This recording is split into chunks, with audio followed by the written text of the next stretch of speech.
Alamin ang kapalaran mo sa araw na ito, pang-araw-araw na horoscope October 9, 2021.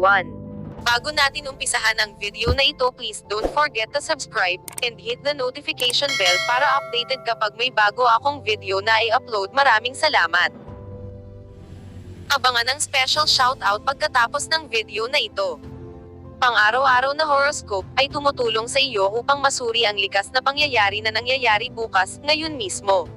Ang isa sa mga pangunahing bentahe ay malaman mo ang mabuti at masamang resulta na darating sa iyong buhay bukas sa pamamagitan ng pagsusuri ng paggalaw ng mga konstelasyong pangplaneta. Ito, malalaman mo ang tungkol sa mga bagay na maiiwasan o isaalang-alang, napatunayan man o hindi ang iyong bukas na maging mabunga at progresibo at kung ano ang mga hadlang at hamon na dapat mong harapin sa tulong ng pang-araw-araw na horoscope. Ang prediction ng horoscope ay isang pangunahing mode ng sinaunang astrolohiya, kung saan maaari nating malaman ang tungkol sa kasaysayan at hinaharap ng isang tao o lugar at hulaan ang tungkol dito. Kung saan sa isang panig, isinasiwalat ng daily horoscope ang mga hula tungkol sa buhay tungkol sa ating kasalukuyan. Ang bukas ng horoscope, sa kabilang dako, ay tinalakay ng detalyado ang tungkol sa darating na hinaharap ngayon. Ang mga hula ay ginawa para sa 12 zodiac sign na naruroon sa Vedic astrology, na ang mga sumusunod. Aries. Ang buwan ay gumugugol ng araw sa iyong solar ikawalong bahay, mahal na Aries, at patuloy kang pumunta sa loob para sa ilang nakagagaling na pagsisiyasat. Mahusay na huwag magmadali. Ang namumuno sa lugar na ito ng iyong solar chart, Pluto, ay nakabukas ng direkta pagkatapos ng paggalaw ng retrograde mula pa noong Abril, na tumutulong sa pag-block ng mga isyu na nauugnay sa karera, pananalapi, at matalik na pagkakaibigan. Ito ay nananatiling isang masidhing oras para sa mga pangyayari sa iyong karera at iyong personal na buhay, ngunit malamang na mas marami kang maramdaman sa tuktok ng mga bagay. Ang mga matinding pakiramdam ay malamang na ang paglilipat ay nangyayari sa linggong ito, pagkatapos na ang mga bagay ay gawing normal. Ang mabuting enerhiya ay nasa iyo para sa paggawa ng mga hakbang upang mapabuti ang iyong posisyon. Kung mayroong isang negatibong pag-uugali o masamang ugali na kailangan mong sipin, maaaring ito ang oras upang gawin ito. Ngayon, maaaring mahirap mag-concentrate sa mga problemang panlipunan o romantiko sa utak, at maaaring maging mahirap makisalamuha o masiyahan sa iyong sarili kung pinapabayaan mo ang gawaing kailangan mong gawin. Iwasan ang pagkuha ng mga mental na pagkakakonekta sa iba sa puso ngayon, dahil ang pag-iisip at puso ay malamang na hindi pansamantala sa parehong pahina. Lucky number for the day, 4. Lucky colors for the day, violet at blue. Taurus. Mas malamang na magbayad ka ng pansin sa feedback ng iba ngayon, mahal na Taurus, kasama ang buwan sa iyong kabaligtaran na pag-sign buong araw. Ang pinuno ng iyong sektor ng pakikipagsosyo, si Pluto, ay direkta lamang matapos ang paggalaw ng retrograde mula pa noong huli ng Abril. Ang pananampalataya sa isang sistema o paniniwala para sa isang partikular na paniniwala ay babalik, at ang iyong pagnanais na galugarin ang mundo ay tataas sa mga linggo at buwan na hinaharap. Ang pagbabahagi ng iyong mga ideya at paghabol sa isang espesyal na interes o paksa ay maaaring maging mas kapanapanabak. Ang mga problema sa isang kapareha o malapit na kaibigan na natangay sa ilalim ng carpet ay nagsisimulang ipakilala ang kanilang mga sarili.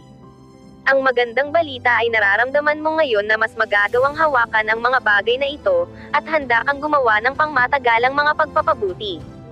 Habang nangyayari ang paglilipat ngayon, ang mga tao ay maaaring maging mas reaktibo ng emosyonal kaysa sa dati. Gayunpaman, sa pagsulong mo, makakakuha ka ng kailanawan sa isang pakikipagsosyo, paglalakbay, pang-edukasyon, legal, o pang-promosyong bagay. Sa paglaon ngayon, maaari mong maramdaman ang ilang hindi kasiyahan sa kung paano kasalukuyang nakaayos ang iyong buhay, at maaaring maging mahirap na malaman kung saan magsisimulang ayusin ito. Subukang huwag payagan ang mga nakakagambala na gamulo sa iyong ulo, at hangarin na piliin ang iyong mga salita ng mas maingat kaysa sa dati. Lucky number for the day, 9. Lucky colors for the day, black at yellow. Gemini. Ang buwan ay gumugugol ng araw sa iyong pang-anim na bahay ng trabaho at kalusugan, mahal na Gemini, at ang mga menor de edad na problema o kapintasan ay nakakaabala sa iyo sapat upang maganyak ka na hawakan ang mga ito. Ang namumuno sa sektor na ito sa iyong solar chart, Pluto, ay direkta lamang matapos ang paggalaw ng retrograde mula noong Abril. Sa mga susunod na linggo, madarama mong mas tiwala ka at uudyok na pangasiwaan ang iyong trabaho, pang-araw-araw na gawain, ugali, kalusugan, at pananalapi. Hindi ka gaanong nag-aalala kung nagawa mo ang mga tamang pagpipilian sa nakaraan at higit na nakatuon sa iyong kasalukuyang landas at mga prospect. Mas madali mong makikilala ang mga hindi kinakailangang elemento sa iyong gawain o pag-uugali na ginagawang mas madaling streamline. Maaari kang aktibong gumagawa ng pagsasaliksik at may lalapat mo ang iyong sarili na may mas mataas na pagtuon at dedikasyon. Ang paglilipat ngayon ay maaaring magsilbi upang pansamantalang mapalaki ang mga alalahanin, ngunit hindi magtatagal, makakakuha ka ng pananaw. Gayun din, ang mga paglilipat ngayon ay maaaring madama mo ang pagnanais na makatakas sa mga gawain. Gayunpaman ipinahayag mo ang panloob na hindi kasiyahan, maaaring ito ay kapag nangangati ka na gumawa ng ibang bagay ngunit nahihirapan kang isipin kung ano ang nais mong baguhin. Maaari ding magkaroon ng isang problema sa pakikipag-usap mula sa puso, na maaaring humantong sa hindi pagkakaunawaan. Layunin na maging mas mapag-isip pa kaysa karaniwan tungkol sa kung paano mo ipahayag ang iyong sarili, dahil posible ang hindi pagkakaunawaan. Lucky number for the day, 5. Lucky colors for the day, yellow at orange. Cancer, nililipat ng buwan ang iyong sektor ng kagalakan at kasiyahan ngayon, mahal na Cancer. Habang dapat mong bantayan ang pagkahilig na magmadali ng mga desisyon, sa pangkalahatan ay magandang panahon upang makahanap ng kalaya sa pamamagitan ng mga kasiyasyang aktibidad. Ang namumuno sa bahay na ito ng iyong solar chart, Pluto, ay nakabukas ng direkta pagkatapos ng higit sa 5 buwan na paggalaw ng retrograde, at maaaring magkaroon ng isang pakiramdam ng isang tagumpay sa isang malapit na relasyon. Maaari kang magkaroon ng desisyon na matagal nang darating. Maaari kang mabigla upang matuklasan ang isang kapanalig o isang bagong nahanap na pananampalataya sa isang taong kilala mo na sa mga darating na linggo. Maaari kang matuto ng mga mahahalagang bagay tungkol sa isang taong espesyal sa iyong buhay, sa paghahanap ng mga bagong layer sa isang tao o espesyal na relasyon. Mas malinaw ang malamang sa iyong mga relasyon sa pag-ibig at pakikipagsosyo. Habang nangyayari ang paglilipat ngayon, maaari kang makaramdam ng kaunting presyon, o maaaring mayroong ilang mga madremang damdamin o tuklas. Sa paglaon ngayon, ang mga pag-uusap ay maaaring hindi prangka kung may kinalaman sila sa mga emosyonal na bagay. Pinakamabuting gumawa ng labis na pagsisikap upang maunawaan ang iba bago magwakas na ang kanilang hangarin ay mahirap. Ang mga tao ay maaaring hindi malinaw na nagpapahayag ng kanilang sarili, at maaaring magkaroon ng isang pangkalahatang pagdiskonekta sa pagitan ng isip at ng puso, kaya't hangarin na itaas ang mas maraming menor de edad na mga problema. Lucky number for the day, 7. Lucky colors for the day, blue at green. Leo, ang buwan ay gumugugol ng araw sa iyong sektor ng tahanan at puso, mahal na Leo, at naghahanap ka ng ilang ginhawa at oras at puwang para sa pagsasentro ng iyong sarili. Gayunpaman, ang mga enerhiya ngayon ay dadalhin ka sa kaunting pagsakay kasama ang Moon Square Jupiter at tapat ng Uranus. Ang namumuno sa lugar na ito ng iyong solar chart, Pluto, ay nakabukas ng direkta pagkatapos ng paggalaw ng retrograde mula pa noong Abril. Ang paglilipat na ito ay magbibigay sa iyo sa gilid ng ilang mga kapanapanabak na diskarte sa pamamahala ng iyong buhay sa bahay, trabaho, at kalusugan. Ang isang proyekto sa trabaho o isang trabaho ay maaaring sumulong ngayon at sa mga susunod na linggo. Ang pagganyak na magpatuloy sa isang bago o dati nang nakashelf na programang pangkalusugan ay maaaring bumalik. Sa pagsulong mo, madarama mo ang higit pa sa bola at bibigyan ng kapangyarihan. Maaaring may kaunting intensidad habang nangyayari ang paglilipat sa linggong ito, kaya huwag magmadali sa anumang bagay. Layunin mong obserbahan at i-strategize hanggang sa mas maging sanay ka sa paglipat ng enerhiya na ito. Mahusay na huwag laktawan ang mga hakbang ngayon. Layunin na maging masusing mabuti kung kailangan mong harapin ang mga mahahalagang bagay. Lucky number for the day, 6. Lucky colors for the day, green at white. Virgo, ang buwan ay gumugugol ng araw sa iyong sektor ng komunikasyon, mahal na Virgo, na pinupukaw ang iyong pag-usisa. Ang namumuno sa lugar na ito ng iyong solar chart, Pluto, ay direkta lamang lumipas pagkatapos ng higit sa 5 buwan na paggalaw ng retrograde. Bilang isang resulta, ang iyong sigasig ay nagbabalik para sa mga intelektuwal na interes, libangan, pag-aaral, at mga malikhaing proyekto sa mga susunod na linggo at buwan. Nakakuha ka ng higit pang mga pananaw sa mga relasyon, pag-ibig, at iyong mga malikhaing hangarin, at nagsimula kang makakita ng mga paraan upang mailapat ang mga ito. Ang mga romantikong damdamin, personal na interes at proyekto, at malikhaing paghabol ay mga kagawaran ng buhay na nakakakuha ng magandang pasulong ngayon. Kahit na, sa linggong ito, maaari kang makaramdam ng ilang presyon o pag-aalala sa mga linyang ito habang nangyayari ang paglilipat. Pansamantalang makaramdam ng labis ang mga bagay, ngunit ito lamang ang iyong paraan ng pag-aayos sa mga pagbabago. Panoorin ng mga hindi pagkakaunawaan, partikular na nauugnay sa mga usapin ng pamilya. Suriin na talagang sumasang-ayon ka, may posibilidad na makita ang hindi pagkakasundo o hindi pag-aproba kapag wala ngayon. Lucky number for the day, 3. Lucky colors for the day, yellow at orange. Libra, ginugugol ng buwan ng araw sa iyong pangalawang bahay sa solar, mahal na Libra, at naghahanap ka ng kaunting katatagan o kalmado sa iyong buhay. Kahit na, mayroong ilang mga kaugaliang pakiramdam sa pagkilos ng bagay. Maaaring pinakamahusay na bigyan ng iyong sarili at ang iba ng ilang puwang at kalayaan. Si Pluto, ang namumuno sa lugar na ito ng iyong solar chart, ay natapos lamang ang pag-ikot ng retrograde na tumagal mula noong huli ng Abril. Ang paglilipat mismo ay maaaring makaramdam ng kaunting dramatiko sa linggong ito.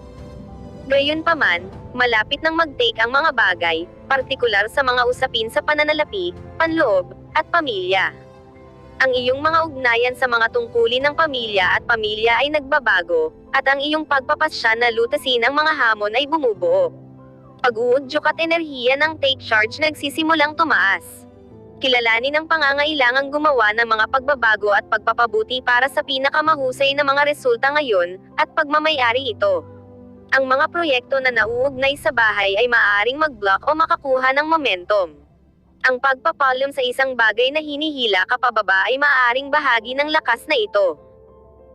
Ngayon, maaaring mayroong ilang mga panlipunang pagkakamali o banayad na hindi pagkakaintindihan upang maiayos, ngunit ang mahusay na mga pagkakataon para sa pagiging maayos ay umuusbong. Ang pakikitungo sa iba pa na hindi sigurado sa kanilang sarili ay maaaring maging nakakabigo. Lucky number for the day, 8. Lucky colors for the day, pink at gray. Scorpio. Ang buwan ay gumugugol ng araw sa iyong pag-sign, mahal na Scorpio, at binibigyan mo ng higit na pansin ang iyong mga damdamin, na partikular na makulay sa ngayon. Agad at nasa ibabaw ang mga emosyon. Ang iyong pinuno, si Pluto, ay nakabukas ng direkta pagkatapos ng higit sa 5 buwan na paggalaw ng retrograde, na nagdadala ng enerhiya na tumagal ng bayad sa iyong buhay. Bale, ang paglilipat sa linggong ito ay maaaring makaramdam ng kaunting pressure habang ang iyong mga ambisyon na gumawa ng mga pagbabago ay maaaring mapuno ka ng una. Gayunpaman, sa pagsulong mo, lalago ka sa estado na ito at pagmamayari ito. Ang mga isyu na inilibing o tinangay sa ilalim ng basahan ay maaaring lumitaw ngayon para sa mas mahusay na paghawak.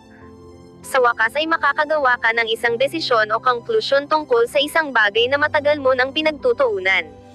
Maaaring mag-block ang isang proyekto, o dumating ang balita na itulak ang iyong pag-aaral o isang pakikipagsapalaran pasulong. Sa kailanawan, pareho ang iyong pagganyak at antas ng enerhiya na mag-alis. Layunin na gumawa ng isang malinaw out sa isang antas ng kaisipan upang maaari mong isipin ang iyong mga layunin. Ngayon, maaari kang maging sensitibo sa kung ano ang nangyayari sa paligid mo at sa sinabi. Hindi ito isang perpektong oras para sa makatotohanang pag-iisip at komunikasyon dahil ang mga linya ay maaaring tumawid, o maaari mong maramdamang hindi matapat ang isang tao. Maaaring ito ay isang pagdiskonekta sa pagitan ng puso at isip at wala ng iba. Lucky number for the day, 6. Lucky colors for the day, violet at green. Sagittarius. Ang buwan ay gumugugol ng araw sa iyong solar 12th na bahay, na nagpapahiwatig ng pangangailangan na ibalik ang iyong lakas, bumawi, at gumaling, mahal na Sagittarius. Medyo mas magre-retiro ka na sa oras na ito ng buwan. Si Pluto, ang pinuno ng lugar na ito ng iyong solar chart, ay natapos lamang ang yugto ng pag-retrograde nito, at dahan-dahan ngunit tiyak, ikaw ang bahala sa iyong buhay. Dahil sa pangmatagalang pagbiyahe ni Pluto ng iyong pangalawang bahay sa solar, ang enerhiya na ito ay tungkol sa pakiramdam na mas may kapangyarihan na gumawa ng mga pagbabago sa mga lugar na nakapalibot sa pagpapahalaga sa sarili, halaga, pera, talento, personal na pag-aari, at kita. Mahusay ding oras upang makilala at magtrabaho sa pagpapalam sa mga automatikong pag-uugali na nagpigil sa iyo na umunlad. Sa linggong ito, ang mga pag-aalala ay maaaring tumindi ng una sa panahon ng paglilipat mismo, ngunit dapat silang bawasan habang naiintindihan mo sila. Ang isang negosyo o pampinansyal na bagay ay maaaring i-unblock o ilabas. Ang isang maingat o konserbatibong guhit na may pera at mga pag-aari ay nagpapatuloy, ngunit iyong hangarin na itaas ang mga alalahanin. Ngayon, mayroong ilang pagkahilig na gawin ang mga bagay na masyadong personal, na maaaring maging isang maliit na balakid. Layunin upang makahanap ng mga paghabol na magdadala sa iyo sa lupa at maalis ang iyong isip sa mga emosyonal na pagkabalisa. Lucky number for the day, Siyam. Lucky colors for the day, black at green. Capricorn. Ang buwan ay gumugugol ng araw sa iyong sektor ng mga pangarap, plano, kagustuhan, at kaibigan, mahal na Capricorn, na nag-uudyok sa iyo na kumonekta sa iyong mga layunin sa kaligayahan o sa iba. Ang pinuno ng lugar na ito ng iyong solar chart, Pluto, ay natapos lamang ang pag-ikot ng retrograde nito. Habang ang paglilipat mismo ay maaaring magpalaki ng mga presyon at ambisyon sa linggong ito, sa sandaling sanay sa lakas na ito, madarama mong mas may singil sa iyong buhay. Ikaw ay mas malamang na mag-isip sa mga problema at mas malamang na gawin ang mga bagay sa iyong sariling mga kamay, kontrolin ang iyong mga salpok, at lutasin ang mga isyu sa mga susunod na linggo. Ang mga pagkakataon ay maaaring lumitaw upang makagawa ng mga pagbabago sa iyong pagkakaibigan na makikinabang sa iyo sa darating na panahon. Ngayon, subukang iwasan ang pagpapaliban. May posibilidad kaming maging lohikal at makatuwiran sa mga katotohanan at figure, ngunit maaaring hindi makita ang intensyon sa likod ng mga salita kapag emosyonal na malapit sa isang sitwasyon. Lucky number for the day, 6. Lucky colors for the day, brown at orange. Aquarius. Mas nakatuon ka sa layunin ngayon, at maaari kang makakuha ng isang inspirasyon, mahal na Aquarius. Ang mga ideya para sa pag-unlad ay maaaring maging orihinal, ngunit maaari kang makaramdam ng kaunting ginulo o pansamantalang kalat. Direktang nakabukas ang Pluto pagkatapos ng paggalaw ng retrograde mula pa noong huli ng Abril, at habang ang paglilipat mismo ay maaaring magkaroon ng presyon sa linggong ito, magsisimula kang makaramdam ng higit na pagsingil sa ilang sandali. Maaari mong buhayin o i-renew ang mga proyekto na iyong pinagtatrabahuhan sa likod ng mga eksena o naiwan mong hindi natapos. Ang isang karera o reputasyon ay maaaring i-block. Mayroong isang pakiramdam ng pagsulong at paggawa nito sa isang positibo, oriented na paraan ng paglago. Ngayon, maaaring mayroong ilang mga hindi pagkakaunawaan. Isaalang-alang na ang mga tao ay hindi kinakailangang nangangahulugang kung ano ang sinasabi nila sa ngayon. Lucky number for the day, 1. Lucky colors for the day, red at white. Pisces. Ang buwan ay gumugugol ng araw sa iyong pangsyam na bahay, na pinupukaw ang iyong pag-usisa at pagnanais na galugarin at tuklasin, mahal na Pisces. Si Pluto, ang namumuno sa lugar na ito ng iyong solar chart, ay direktang nakabukas pagkatapos ng higit sa 5 buwan na paggalaw ng retrograde. Ang paglilipat sa direksyon na ito ay maaaring magpatuloy ng ilang kilusang pasulong at isang mas malakas na pakiramdam na namamahala sa iyong buhay, lalo na sa mga hangarin sa edukasyon at pagkakaibigan o pagsisikap ng pangkat. Sa panahon ng paglilipat sa linggong ito, layunin na ibagay ang iyong panloob na mga ritmo sa halip na reaksyon ng bulag sa kung ano ang nangyayari sa paligid mo. Subukang huwag sumuko sa pressure. Mula ngayon, mahahanap mo na ang mga kawalan ng katiyakan ay malinis. Maaaring maging matindi ang pagkakaibigan, ngunit sa halip na mag-isip sa mga lugar na may problema, uudyok kang gumawa ng mga kinakailangang pagbabago na magpapalapit sa iyo sa paglutas ng mga matagal ng problema. Ang mga bagong ideya at diskarte sa iyong buhay panlipunan ay maaaring lumitaw at magbigay ng kapangyarihan sa iyo. Ngayon, maaaring mayroong magkasalungat na mga pagnanais na pamahalaan, at maaaring maging mahirap na mangyaring kapwa ang iyong pangangailangan para sa ilang antas ng pag-atras at ang iyong pangangailangan na gumanap at gumawa. Iwasang ma-stress ang maliliit na bagay at masyadong mabilis magsalita. Lucky number for the day, 4. Lucky colors for the day, orange at blue. Special shout out to the following. Special shout out kay Ma'am Jocelyn Tanido. Thank you for watching, Ma'am. Special shout out kay Ma'am Neris Pila. Thank you for watching, Ma'am. Special shout out kay Ma'am Stella Emma Nicolas. Watching from Kuwait. Thank you for watching, Ma'am. Special shout out kay Ma'am Ana Menosa. Thank you for watching, Ma'am. Special shout out kay Ma'am Julia Sujiyama. Thank you for watching, Ma'am. Special shout out kay Ma'am Hong Munoz. Thank you for watching, Ma'am. Special shout out kay Ma'am Candida Merit. Thank you for watching, Ma'am. Special shout out kay Ma'am Jean Ellen Flores. Thank you for watching, Ma'am. Special shout out kay Ma'am Luz Biminda Alicante. Thank you for watching, Ma'am. Special shout out kay Ma'am Nympha Longias. Thank you for watching, Ma'am. Special shout out kay Ma'am Norma Lizaran. Thank you for watching, Ma'am. Kung gusto mo magpa-shout out sa next video, comment na. Maraming salamat sa panonood, mga kapatid. Sanay nagustuhan nyo ang video na ito. Please don't forget to subscribe and hit the notification bell para updated